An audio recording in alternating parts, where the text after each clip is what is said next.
Shri Sai Satcharithra, Chapter 14.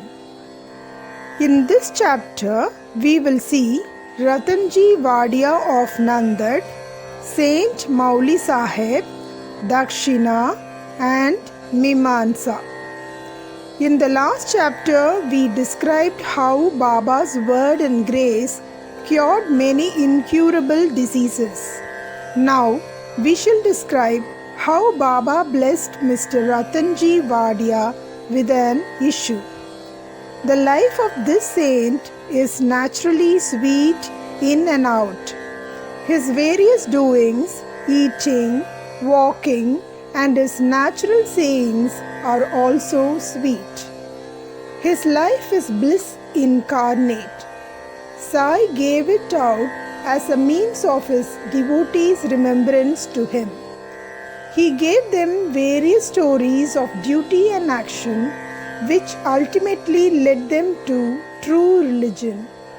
His object may be that people should live happily in this world, but they should be ever cautious and gain the object of their life, namely self-realization.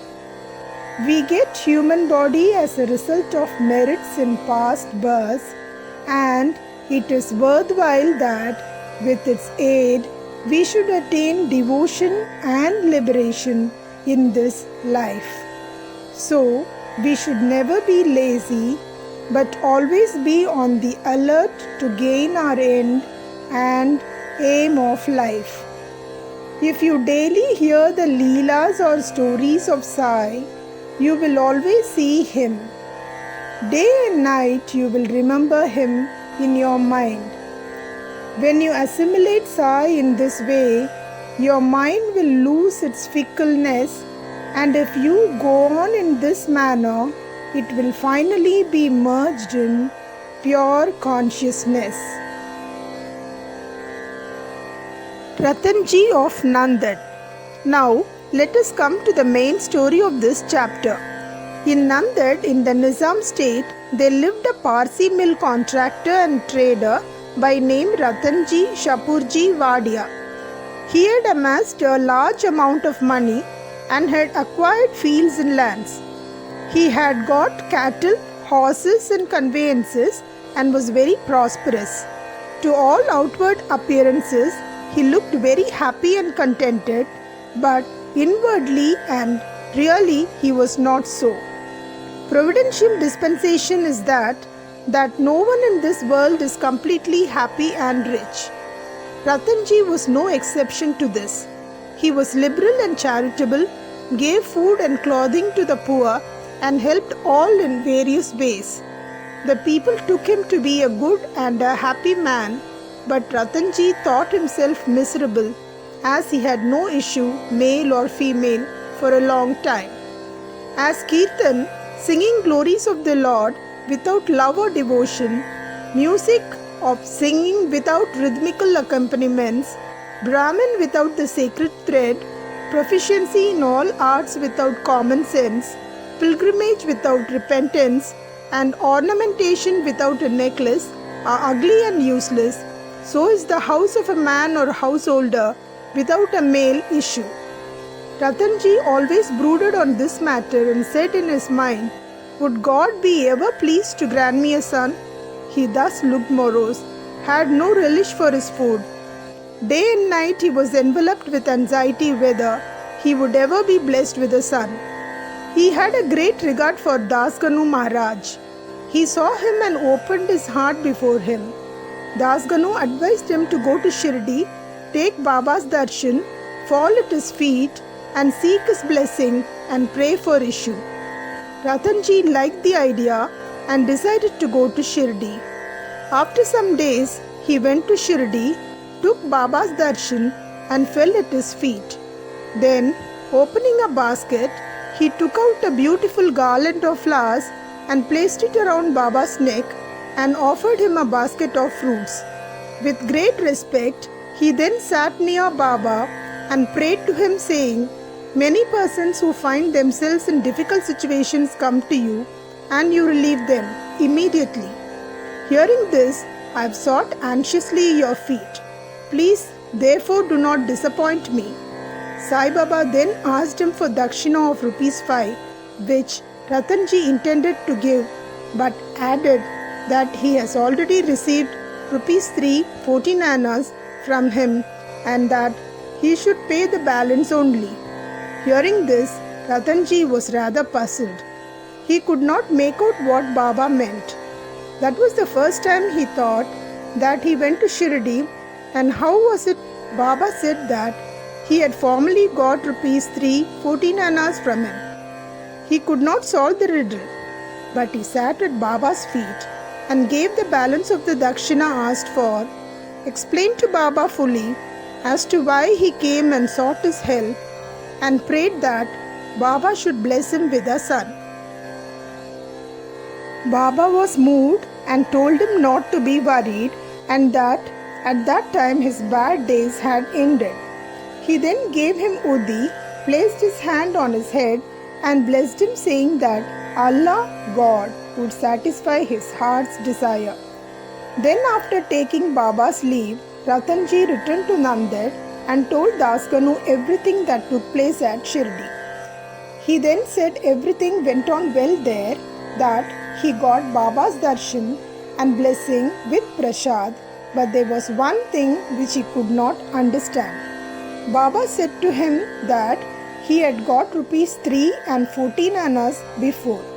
Please explain as to what Baba meant by this remark. He said to Dasganu, I never went to Shirdi before, and how could I give him the sum to which Baba referred? To Dasganu also it was a puzzle, and he pondered much over it for a long time.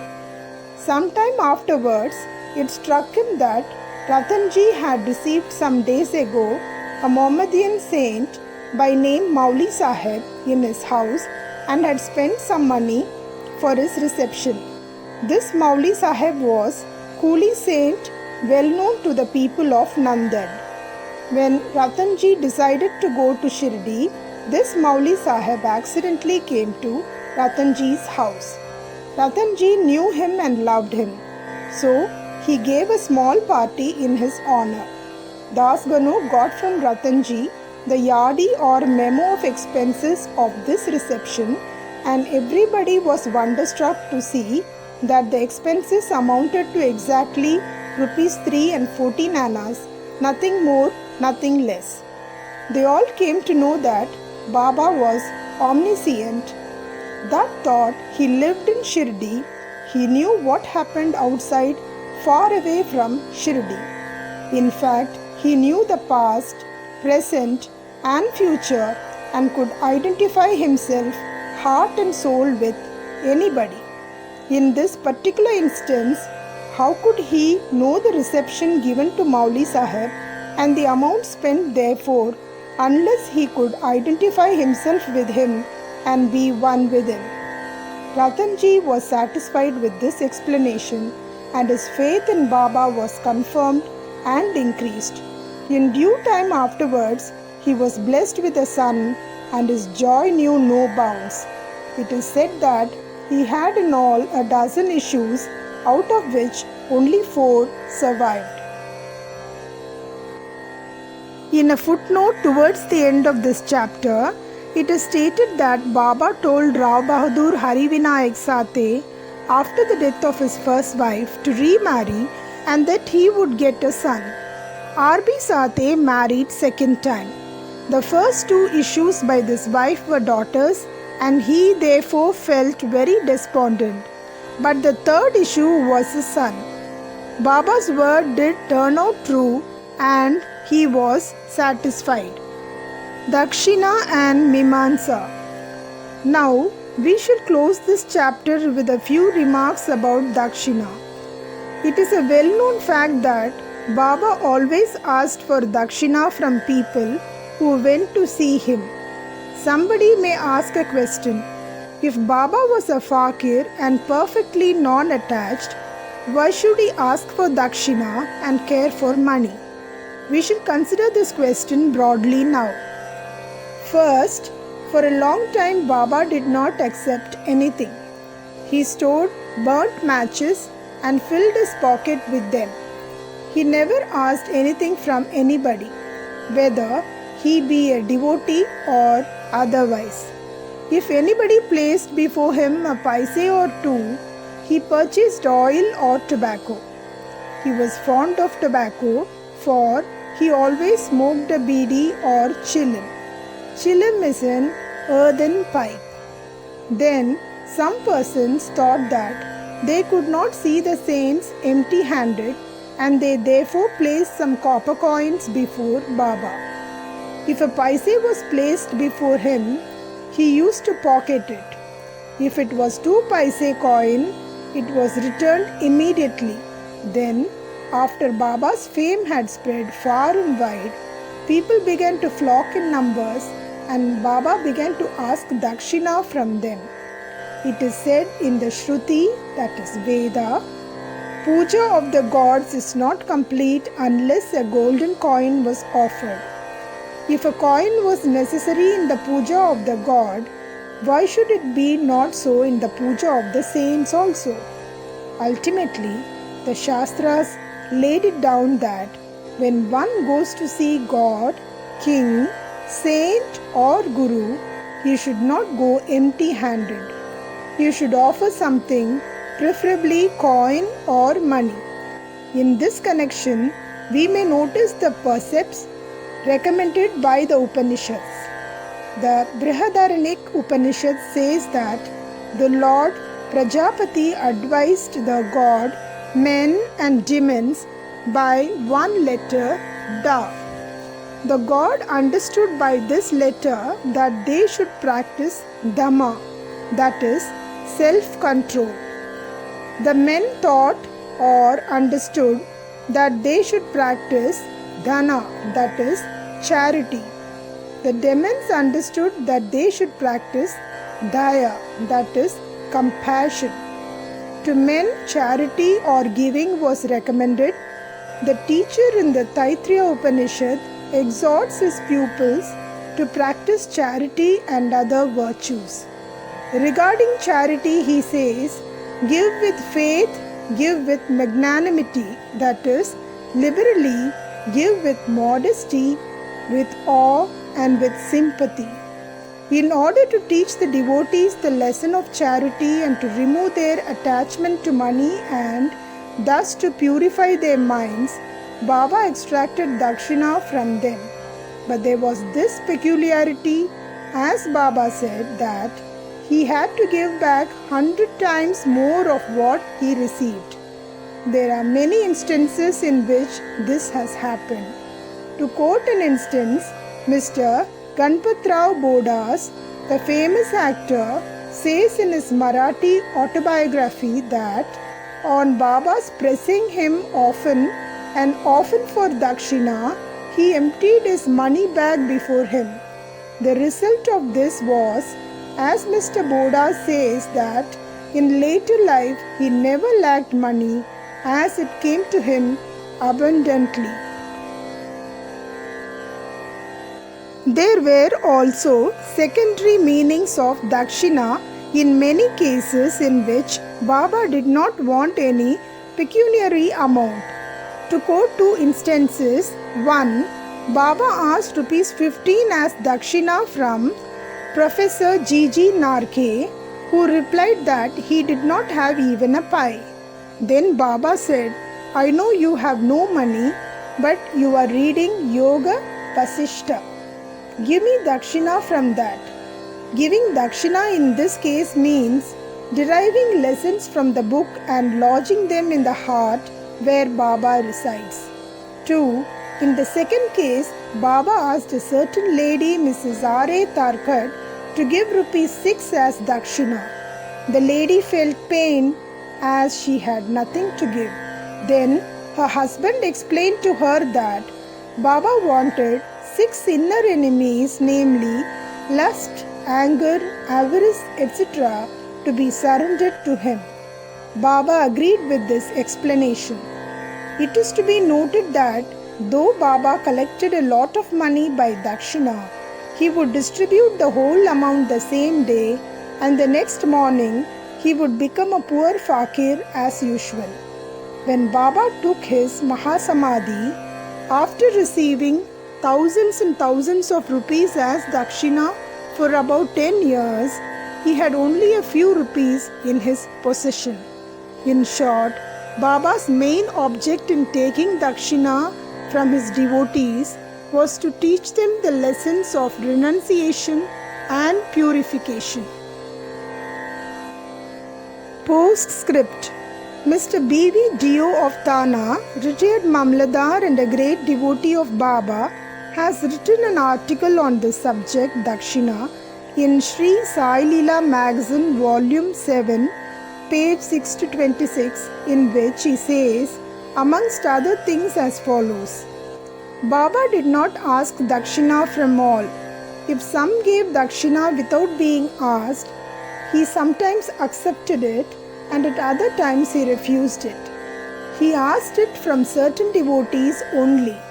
He never demanded it from those devotees who thought in their minds that Baba would ask them for it and then they should pay it. If anybody offered it against his wish, he never touched it, and if he kept it there, he asked him to take it away.